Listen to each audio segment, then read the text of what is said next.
Okay, so we're going to be talking about part one of World War II. This is talking about entering the war. So the US is at World War once again. So less than 20 years after World War I ended, we get the US getting drawn into yet another world conflict. And so we want to start off by talking about that the US really didn't care that much about democratic rights. And so this was the contrast in most American minds, that the US was a democracy with certain liberties, and that Germany was a dictatorship who persecuted its Jewish minority, imprisoned dissidents, and proclaimed that the Aryan race was superior. But at the same time, anti-Semitism in Germany did not look that much different. In the fact, or to Black Americans. So the US was not much different from the cruel enemy in many ways. As we can see, we see that lynchings were going on in the United States at the same time that we were supposed to be fighting a war to free us from fascism in Germany. And so the US did nothing to stand against Hitler in the beginning. The US and its allies appeased Hitler all throughout the 1930s, leading up to the outbreak of World War II. In January 1934, for example, a resolution was introduced to Congress to have the Senate and the president publicly express surprise and pain, air quote, at the treatment of Jewish peoples and ask for a restoration of their rights. But the State Department made sure that it never actually made it out of committee and there was never a vote on it. And so the US only limited trade with Italy when Mussolini started to invade Ethiopia, but they still allowed for the sale of oil, which was essential for that invasion. And so when France tried to overthrow the newly elected social liberal government in Spain, the US signed a Neutrality Act. So that caused Hitler and Mussolini to step in. And so this gave no help to the Spanish government, but Hitler and Mussolini gave tons of aid to Francisco Franco, who was the dictator who took over, the fascist dictator who took over Spain. And so the US, in reality, as we're going to see, was only worried about its imperialist interest when it came to international affairs. So like we said, national power was seen as more important than individual rights and self-determination. The US didn't mind the invasions by Italy or Germany. And so after World War I, they needed to be anti-communist because it threatened their foreign control of other nations. And so during World War II, it changed to anti-fascism because Germany and Japan were taking US territories and allies. And so national power always ended up taking precedent, or more important, over minority rights. So the US didn't mind Italy and Ethiopia, or Germany and Austria, or Czechoslovakia and Poland. When Germany threatened England, the US began to send aid. And so as we move down, we see that the US didn't care about Japan bombing and pillaging China, what became known as the Rape of Nanking, or their advance into Asia. And so Japan went through China and just murdered tens of thousands of people, and some estimates have as high as 200,000 people were killed during their invasion into Manchuria and other areas of China. And so once Japan, though, started taking over tin and rubber and oil from Southwest Asia, that's what got the US concerned, and that's what got the US involved. So once Japan started threatening different areas of resources that the US needed, that's when we got involved. And so the US declared an embargo on oil and iron against Japan. And so when Japan ended up attacking Pearl Harbor, it threatened that American Pacific Empire. That's when it became important to the US.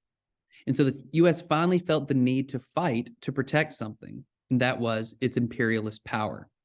So the Southwest Pacific was one of the greatest economic importance to the US because most of the US's tin and rubber, as well as other raw materials such as oil, came from there. So that's when we got involved, and that's when we were like, oh, can't happen. And so the goal was not to end foreign control over people of other nations. The goal, and this is the most important part, the goal was to ensure that foreign control was done by the US and its allies, not Japan or Germany. And so, like I mentioned, Pearl Harbor was no surprise. It was presented as being sudden and unexpected, but it really wasn't. It came as a climax to a long series of antagonisms. And so the economic sanctions against Japan were recognized in DC as carrying that risk of war. And so we see over here in the State Department memorandum that they knew the chances that it was bringing, that adding these restrictions on Asia or on Japan was going to cause a backlash of some sort. So that idea, this was a year before Pearl Harbor. But the US was more than willing to do that because of economic and imperialist interest. And so we see that push for American dominance. The American power is closely tied to economic influence.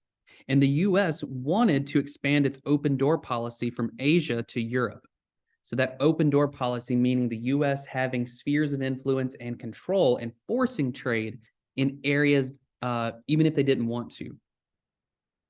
And so they started pushing England aside and stepping in as that major world power. So, before this, England had, the sun never sets on the British Empire because there were so many different areas that England had control around the world. The US was starting to step into that role. And so in August of 1945, we see that State Department officer wrote, "A review of the diplomatic history of the past 35 years will show that petroleum oil has historically played a larger part in the external relations of the US than any other commodity." So that meaning that oil being so important to the US and our economic interest. And so the FDR administration entered into what was known as the Lend-Lease Agreement with Saudi Arabia, who was the largest oil producer in the Middle East. And so we also see that a State Department official in April of 44 stated that, "As you know, we've got to plan on enormously increased production in this country after the war. And the American domestic market can't absorb all that production indefinitely. There won't be any question about needing greatly increased foreign markets." So the US knew that a part of this open door policy, we had to expand it to Europe to force other nations to get into these markets, but to keep us as that main source where all of it came from. And so then we move on to looking at the International Monetary Fund, was the IMF, was set up to regulate this international economy. And so England and the US set up the IMF during the war to help regulate the international exchanges of currency. And so voting would be proportional to the money contributed.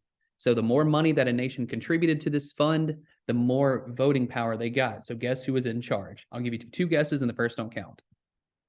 And so obviously we know the US would dominate that. The International Bank for Reconstruction and Development was also set up to help rebuild war-destroyed areas. And its first objective was to promote foreign investment.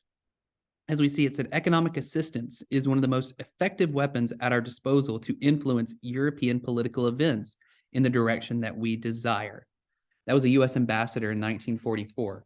So we see that economic assistance or foreign aid, economic aid, is the number one way and most effective weapon to influence political events.